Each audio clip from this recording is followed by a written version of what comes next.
हिते corona virus सबबि सॼी दुनिया परेशान आहे ऐं रोड रस्ता सुनसान नज़र अचनि था ऐं कारोबार मुकमल तौर ते बंदि थी वियो आहे।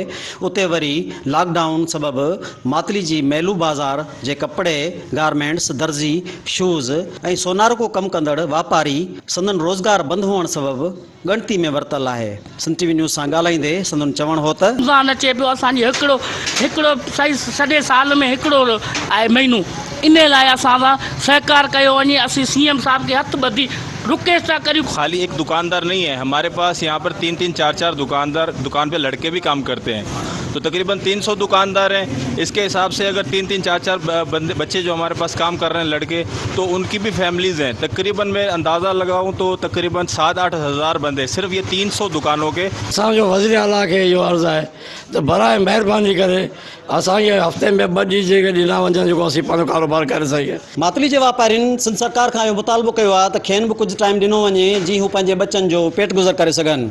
कैमरामैन परू चांडे सां गॾु Ashraf Chandio, Sun TV news, Matali.